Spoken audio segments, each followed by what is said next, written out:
नमस्कार दोस्तों, जय हिंद, वंदे मातरम। दोस्तों बात करेंगे बाल विकास एवं शिक्षा शास्त्र के प्रैक्टिस सेट नंबर 4 के टॉप 30 क्वेश्चन रहने वाले हैं। फुल एक्सप्लेन के साथ बताने वाले हैं दोस्तों, वो भी आपके सिलेबस के अनुसार, आपके एग्जाम पैटर्न के अनुसार। दोस्तों इसके पिछले प्रैक्टिस सेट देखना है तो यहाँ पे आई कार्ड पे एक लिंक आएगा, तो आप लोग देख सकते हैं पिछले क्लासेस भी। अगर पहली बार विजिट कर रहे हैं तो चैनल को जरूर ज्वाइन करें। बेहतरीन यहाँ पे टॉप 30 क्वेश्चन बात करने वाले हैं बाल विकास एवं शिक्षा शास्त्र की, और हमारा टारगेट है CDP में 30 ऑफ 30 यानी 30 में से 30 मार्क्स लाना। तो आइए शुरू करते हैं। क्वेश्चन है आज के प्रैक्टिस सेट का पहला क्वेश्चन स्क्रीन पर है, और प्रश्न क्या दोस्तों पूछा जा रहा है, देखिए।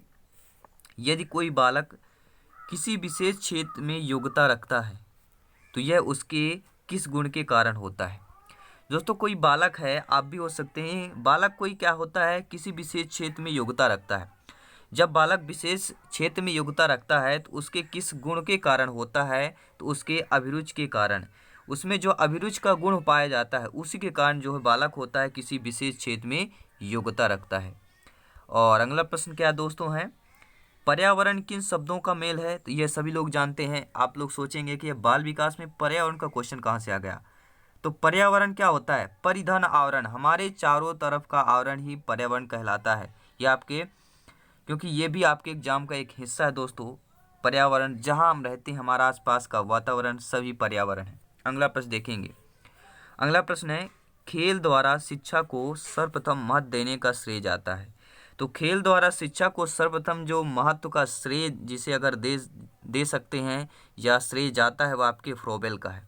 सभी लोग नोट कर लेंगे, और टेलीग्राम में जरूर ज्वाइन करें, वहाँ पे नोट्स PDF फाइल आपको नेक्स्ट डे प्रोवाइड करा दी जाती है। अगला प्रश्न है, निम्नलिखित में से कौन सी विकास की अवस्था बालक के सीखने की दशा से सर्वश्रेष्ठ मानी गई है। दोस्तों बालक के विकास की ऐसी कौन सी अवस्था है जिसमें सीखने की दशा से जो है सर्वश्रेष्ठ मानी गई है, तो आपकी बाल्यावस्था है। बाल्यावस्था जो है दोस्तों विकास की वह अवस्था है जिसे सीखने की दशा से सर्वश्रेष्ठ मानी जाती है, बाल्यावस्था हो जाएगा। अगला प्रश्न यहाँ पे क्या पूछा जा रहा है, देखेंगे। प्रश्न है, गर्व तथा गर्व जैसी भावना का विकास किस अवस्था में होता है। अब देखिए समझिएगा, शर्म और गर्व दो चीजें हैं। शर्म तथा गर्व जैसी भावना का विकास, शर्मीला प्रवृत्ति, गर्व यानी कि क्या होता है, सीना चौड़ा हो जाना, शर्म यानी कि चेहरा झुक जाना, दो चीजें हैं, मायने हैं। तो ये किस अवस्था में होता है, ये बाल्यावस्था में होता है। बाल्यावस्था में शर्म से और गर्व जैसी ये दोनों भावनाएं जो है आपके बाल्यावस्था में ही आती हैं। तो बाल्यावस्था सही आंसर होगा। और अगला प्रश्न आइए देखते हैं स्क्रीन पर। प्रश्न है आपका, शिक्षक एवं विद्यार्थी के मध्य संबंध होना चाहिए। शिक्षक और विद्यार्थी, इनका जो बाउंडेशन है बहुत जरूरी है। इनका जो मध्य संबंध होना चाहिए, कैसे होना चाहिए दोस्तों, शिक्षक और विद्यार्थी के मध्य संबंध स्नेह का भी होना चाहिए, विश्वास का भी होना चाहिए, और सम्मान का भी होना चाहिए। यानी ये सभी आपके संबंध अनिवार्यतः होने चाहिए शिक्षक और विद्यार्थी के मध्य। अगला प्रश्न देखेंगे, बुद्धिलब्ध IQ मापन के जन्मदाता कौन है। तो आपके टर्मन है, आपको नोट कर लेना है। बुद्धि IQ मापन के जन्मदाता आपके टर्मन है, और बुद्धि IQ मापने के लिए सभी लोग जानते हैं, उसका सूत्र हम पिछले क्लासेज में आए, पिछले प्रैक्टिस सेट में बताए थे। क्वेश्चन जरूर आता दोस्तों बुद्धिलब्ध से। मानसिक आयु बटे वास्तविक आयु मल्टीप्लाई 100 होता है। IQ बराबर क्या होता है, ठीक है, मानसिक आयु MA बटे वास्तविक आयु WA मल्टीप्लाई 100 कर देते हैं, और आपका यहाँ पे IQ लेवल, बच्चे का IQ पता चल जाता है। अगला प्रश्न है, और बुद्धि IQ मापने की जन्मदाता आपके टर्मन है। अगला प्रश्न देखेंगे, जब एक बावर्ची खाना पकाते समय खाने को चखता है तो वह किसके समान होता है। सीखने के आकलन के समान है, सीखने के लिए आकलन है, या सीखने के रूप में आकलन है, या आकलन और सीखना है। बहुत ही देखिए सभी ऑप्शन सेम टू सेम लग रहे हैं, लेकिन ध्यान दीजिएगा, जब कोई बावर्ची खाना पकाते समय खाने को चखता है, या हमारी माताएं हैं जो खाना पकाते समय, पकाने के बाद खाने को अगर चखते हैं तो उसके स्वाद जानने के लिए, तो स्वाद जानने के लिए चखते हैं, यानी कि सीखने के लिए आकलन है। जब कोई सीखेगा, जिससे नहीं आता है, तो क्या करता है, चख के बताता कि ये कैसा है, कहते हैं चख के। तो कोई बावर्ची जब खाना पकाते समय अगर खाने को चखता है तो वह सीखने के लिए आकलन करता है कि कितना नमक पड़ गया, कितना स्वाद है अभी, ठीक है, अगला प्रश्न देखते हैं। पियाजे जी के अनुसार संज्ञानात्मक बाल विकास की कितनी अवस्थाएं हैं? तो पियाजे जी के अनुसार जो है संज्ञानात्मक की 4 अवस्थाएं, आपको 4 अवस्थाएं कौन कौन सी हैं ये प्रत्येक वीडियो में आप लोगों को बताता हूं, और इससे दोस्तों आपके एग्जाम में प्रश्न जरूर आते हैं। और 4 अवस्थाओं में से जो पहली अवस्था है आपकी, वह कौन सी अवस्था कहलाती है? वो भी जीन पियाजे जी का। तो जीन पियाजे जी की पहली अवस्था आपकी कौन सी है? सभी लोग कमेंट करेंगे। 4 अवस्थाएं हैं दोस्तों, चारों के आपके वर्ष भी अलग अलग हैं आपके। तो पहली होती है इंद्रिय जनित गामक अवस्था, यह जन्म से 2 वर्ष तक होती है। दूसरी होती है पूर्व संक्रियात्मक अवस्था, 2 से 7 वर्ष होती है। तीसरी होती है मूल संक्रियात्मक अवस्था, 7 से 11 वर्ष तक होती है। चौथी आपकी होती है अमूल संक्रियात्मक अवस्था, यह आपके वर्ष 11 से लेके आगे तक की होती है। तो ये 4 अवस्थाएं हैं दोस्तों जीन पियाजे जी की। अगला प्रश्न देखेंगे, जन्म के समय बालक किस ध्वनि का उच्चारण करना जानता है? जन्म के समय ध्यान दीजिएगा, बालक जब जन्म करता है या जन्म के समय बालक किस ध्वनि का उच्चारण करना जानता है? तो सीखने के ध्वनि का, जो सीखेगा वही बोलेगा। जन्म के समय बालक किस ध्वनि का उच्चारण करना जानता है? सीखने का। देखिए सीखना, पुकारना, बोलना, ये सभी। देखिए पुकारने का नहीं जानता, केवल सीखने का। जो मतलब सुनेगा वही क्या है? क्रिया प्रतिक्रिया करेगा। तो जन्म के समय बालक किस ध्वनि का उच्चारण करता है? सीखने का उच्चारण करता है, इसलिए यहाँ पे जन्म शब्द दे दिया गया है। अगला प्रश्न देखेंगे। अगला प्रश्न क्या पूछा जा रहा है? भाषा सबसे लोकप्रिय माध्यम है, बोलने का माध्यम है, अनुभूति का है, प्रवाह का है, संप्रेषण का है? तो सभी लोग जानते हैं दोस्तों, भाषा सबसे लोकप्रिय माध्यम है आपके संप्रेषण का माध्यम है। भाषा सबसे लोकप्रिय माध्यम संप्रेषण का है।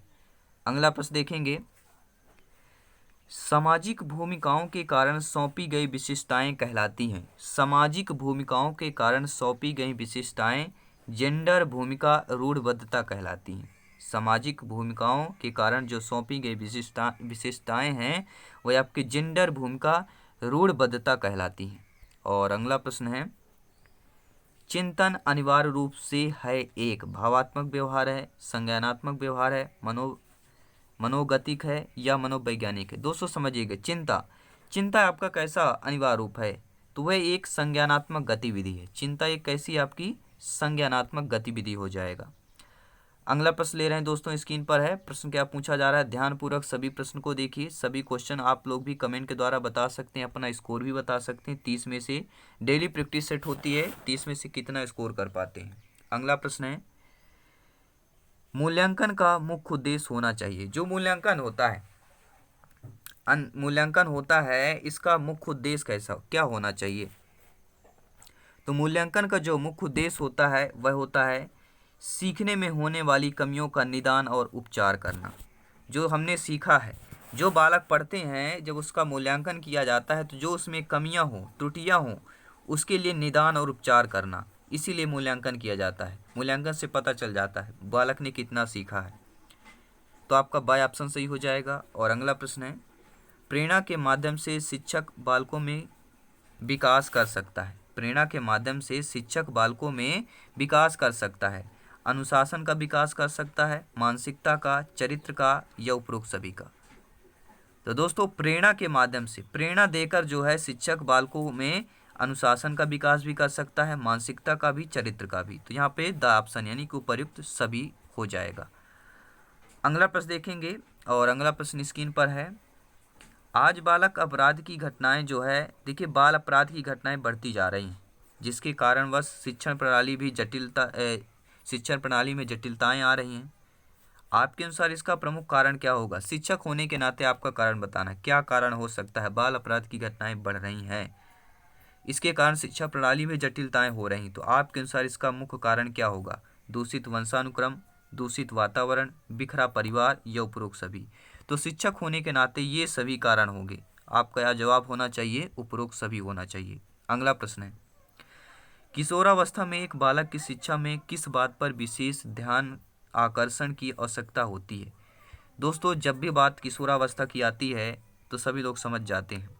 किशोरावस्था में एक बालक की शिक्षा में किस बात पर विशेष ध्यान आकर्षण की आवश्यकता होती है? यौन शिक्षा पर, पूर्ण व्यवसायिक शिक्षा पर, मानसिक विकास पर। तो ये सभी उपरोक्त सभी पर होती है, सबसे ज़्यादा आय ऑप्शन पर होती है।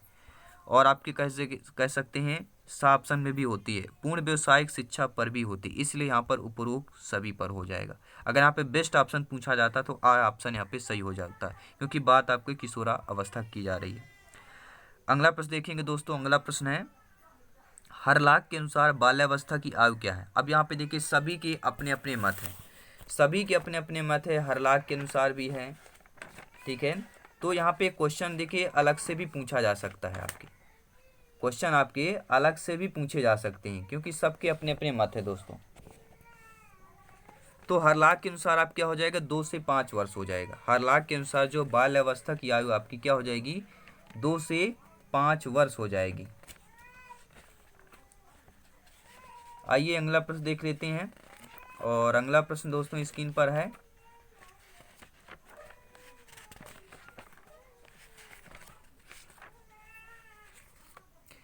निम्नलिखित में से किस अवस्था पर अध्यापकों को बालक के साथ तर्कपूर्ण ढंग से व्यवहार करना चाहिए। यानी बालक ऐसी किस अवस्था पे होती है, बालक ऐसे कौन सी अवस्था पर होते हैं जिस पर अध्यापकों को बालक के साथ जो है तर्कपूर्ण ढंग से व्यवहार करना चाहिए। तो सभी लोग जानते हैं जब भी बात किशोरावस्था की आती है तो ऐसा ही क्वेश्चन आता है, किशोरावस्था पर अध्यापकों को जो है शिक्षकों शिक्षिकाओं पर जो है बालक के साथ तर्कपूर्ण ढंग से ही व्यवहार करना चाहिए, वह अवस्था आपकी किशोरावस्था ही है। तो यहाँ पे ऑप्शन सही हो जाएगा, क्योंकि यहाँ पे क्या होता है दोस्तों, क्या होता है, बालक उत्तेजित अवस्था में बहुत होता है, बालक इस अवस्था में उत्तेजित अवस्था में होता है, और सभी लोग समझते हैं बाकी, क्योंकि आप सभी एक अनुभव व्यक्ति हैं। प्रश्न देखेंगे अगला, गर्भ में बालक को विकसित होने में कितने दिन लगते हैं। बहुत ही महत्वपूर्ण प्रश्न, कह सकते हैं सीडीबी का टॉप 10 क्लास का क्वेश्चन है दोस्तों, टॉप 10 नंबर का क्वेश्चन है कि गर्भ में बालक को विकसित होने में कितने दिन लगते हैं। तो सभी लोग ध्यानपूर्वक सुन लीजिए, बालक को गर्भ में विकसित होने के लिए 280 दिन लगते हैं, सभी लोग नोट कर लेंगे 280 दिन लगते हैं, और ऐसा क्वेश्चन जरूर पूछा जाता है। अगला प्रश्न देखेंगे, विकास कभी ना समाप्त होने वाली प्रक्रिया है, यह कथन किससे संबंधित है।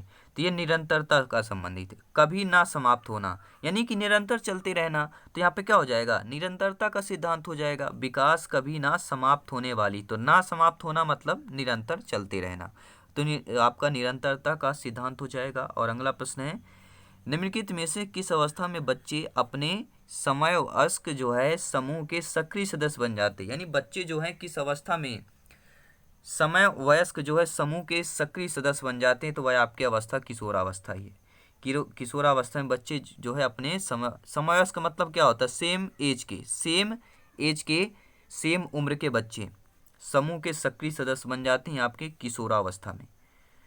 अगला प्रश्न है दोस्तों, विकास के संदर्भ में निम्नलिखित में से कौन सा कथन सत्य नहीं है, यानी कि असत्य कथन है विकास के संबंध में। तो विकास की प्रत्येक अवस्था में अपने खतरे होते हैं, ये बात कथन सत्य है। विकास सांस्कृतिक परिवर्तनों से प्रभावित होता है, ये सत्य है। विकास की प्रत्येक अवस्था की अपनी विशेषताएं होती हैं, ये भी सत्य है। लेकिन बा ऑप्शन आपका सत्य नहीं है, विकास उकसाने या बढ़ावा देने से नहीं होता है। तो यहाँ पर आपका सत्य नहीं है दोस्तों।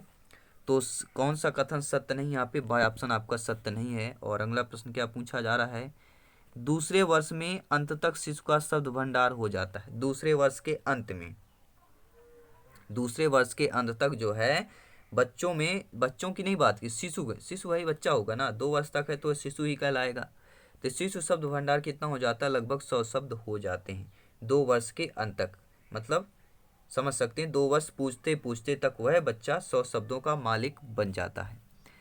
अगला प्रश्न है आपका, भाषा विकास निर्भर रहता है। भाषा विकास जो है निर्भर रहता है किस पर, अभिप्रेरण पर, अनुबंधन पर, अनुकरण पर, इन सभी पर रहता है। तो भाषा विकास जो है आपके अभिप्रेरण पर निर्भर रहता है, अनुबंधन पर भी रहता है, और आपके अनुकरण पर भी रहता है, यानी कि इन सभी पर रहता है। तो यहाँ पे द ऑप्शन सही हो जाएगा। अगला प्रश्न ले रहे हैं दोस्तों, स्क्रीन पर प्रश्न आ गया है, और प्रश्न क्या पूछा जा रहा है, भाषा विकास निर्भर रहता है। तो भाषा विकास सभी लोग जानते हैं, देखिए अभिप्रेरण पर भी निर्भर रहता है, अनुबंधन पर भी, अनुकरण पर भी, यानी कि इन सभी पर निर्भर रहता है। और अगला प्रश्न देखिए क्या दिया है, ध्यानपूर्वक देखेंगे प्रश्न को।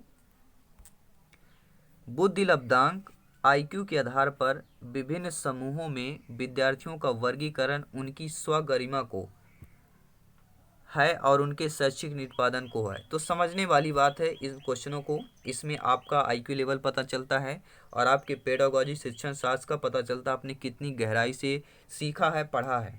बहुत अच्छा प्रश्न है। देखिए दोस्तों, बुद्धि लब्धांक यानी कि आईक्यू के आधार पर जो है समूहों में विद्यार्थियों का वर्गीकरण उनकी स्वगरिमा को घटाता है।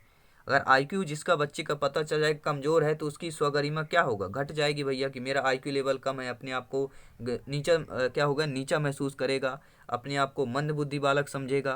तो ये क्या होता है, आईक्यू लेवल पता चलने से, बुद्धि लब्धांक पता चलने से बच्चे की क्या स्वगरिमा को चोट पहुँचती यानी कि घटता है और उसके शैक्षणिक निष्पादन को प्रभावित नहीं करता है। शैक्षणिक निष्पादन को प्रभावित नहीं करेगा लेकिन उसकी स्वगरिमा घटेगी जरूर। तो आपका बाय ऑप्शन यहाँ पे सटीक एवं सही आंसर है। अगला प्रश्न देख रहे हैं दोस्तों, एक बालक केंद्रित कक्षा में बच्चे समानतः सीखते हैं। एक बाल केंद्रित कक्षा में कैसा है, कक्षा आपका बाल केंद्रित है, उसमें बच्चे समानतः सीखते हैं समूहों में, व्यक्तित्व और समूहों दोनों रूपों में। तो दोनों रूपों में सीखेंगे क्योंकि बाल केंद्रित है आपकी कक्षा है, तो बाल केंद्रित कक्षा में आपके समूह में भी सीख सकते हैं और व्यक्तित्व और समूह दोनों रूपों में भी सीख सकते हैं। तो यहाँ पे बाय ऑप्शन सही हो जाएगा। और अगला प्रश्न है, सामाजिकरण की प्रक्रिया में प्रमुख रूप से योगदान होता है। दोस्तों, सामाजिकरण की जो प्रक्रिया होती है उसमें आपके पुरस्कार का भी योगदान होता है, दंड का भी होता है, ये दोनों का आपका योगदान होता है। तो सामाजिकरण की प्रक्रिया में आ या बा दोनों का योगदान यहाँ पर हो जाएगा। अगला प्रश्न देख रहे हैं दोस्तों, प्रश्न क्या पूछा जा रहा है, प्रेरणाकार को आरंभ करने, जारी रखने और नियमित करने की प्रक्रिया है, यह कथन किसका है। प्रेरणाकार को आरंभ करने, जारी रखने और नियमित करने की प्रक्रिया है, यह कथन गुड का है। इन्होंने गुड यानी कि अच्छी बात बोली है, इन्होंने अच्छी बात बोली है, गुड बात बोल दी है, ये आपको नोट कर लेना। प्रेरणाकार को आरंभ करने, जारी रखने, आरंभ और जारी ये दो चीज़ अगर आ जाए तो समझिए गुड यानी कि अच्छी बात बोल दिया। अच्छी बात किसने बोल दिया, गुड ने ही बोल दिया है। और अंतिम 30 नंबर क्वेश्चन है, किस सिद्धांत के अनुसार भिन्न भिन्न व्यक्तियों में विकास की गति भी भिन्न होती है। नहीं, ऐसा कौन सा सिद्धांत है, किस सिद्धांत के अनुसार भिन्न भिन्न व्यक्तियों में यानी अलग अलग व्यक्तियों में विकास की गति भी अलग होती है। तो यह है आपके विकास की विभिन्न गति का सिद्धांत। जब भिन्न भिन्न की व्यक्तियों की बात होती है तो आपके विकास की भिन्न क्या हो जाएगा, विभिन्न गति का सिद्धांत ही होगा। तो यहाँ पे सही एवं सटीक आंसर ऑप्शन होगा।